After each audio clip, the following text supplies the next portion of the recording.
Removing children from the husband's bloodline. Is it possible to remove children from the husband's bloodline? Are there any ways of doing this? Yes, there are. And quite a few. The simplest way is if the husband's bloodline severs ties with the children, allowing you to transfer them into your own bloodline. That is the easiest way. The second way is to marry someone who is higher in the hierarchy, both in terms of existential volume and caste, than your ex-husband's bloodline, to which your children belong by blood.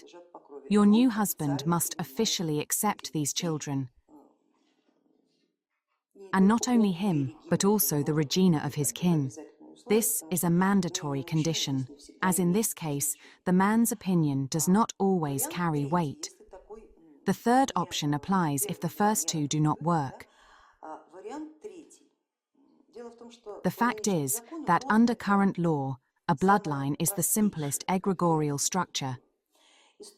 If one rises even slightly higher, by gaining sufficient education, becoming a scholar, entering government service, or joining a religious egregore,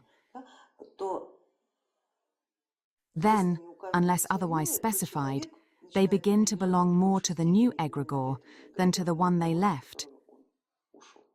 There are also ritual methods for severing attachments and breaking connections. If you combine multiple methods, not only severing attachments, but also introducing the children into a higher egregore, then everything works flawlessly. So should we judge the result based on our own feelings? Not even by feelings. Your children's lives will change dramatically. Their lives, temperaments and characters will change significantly, and so will yours. Moreover, you will also have to ritually change your surname. And as we know in today's reality, it is not necessary to take a surname that belongs to you, your bloodline, or anyone else.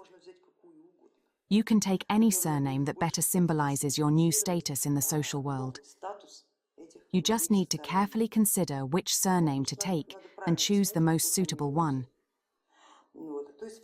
However, the most reliable option is always when the children and those who wish to leave a particular bloodline develop themselves in such a way that they establish a close enough connection to higher egregores and become significant figures within those egregorial structures. This means they must secure their place within the life space of the new egregore, or even better, within its body. The closer a person is to the core of the egregore, the more currents of forces they receive, and consequently, the stronger their protection. The easiest way is to bring the children into your own egregore, the egregore of your own bloodline, since they will be drawn into it automatically. As soon as the regina of the husband's bloodline says, "That's it, we're done," and you change your surname back to your maiden name, your children immediately transfer to your bloodline because the egregore of your bloodline cannot reject them. That is simply the law. It has no choice but to accept them. The only issue is that this option may not always be suitable. Sometimes your own bloodline may be even worse than your husband's. In such cases, you must find a way to ensure that the children do not fall under the curse of either your bloodline or your husband's bloodline and simply escape. In the past, when families were large and had many children, one of those born into such bloodlines would often join a monastery. They would take on all the sins of their bloodline, carrying this burden to the monastery, where they would begin to atone for these sins. In other words, they did not begin by praying for everyone. First, like a scapegoat, they would take upon themselves all the sins of their bloodline and bring them to the monastery. There, the bloodline would be freed from its sins and become pure. Only after that would they begin to pray unceasingly for everyone else. Monasticism itself was once based on this principle. It was a repetition of the path of Christ, who took upon himself all the sins of his people, for which he sacrificed his life on the cross.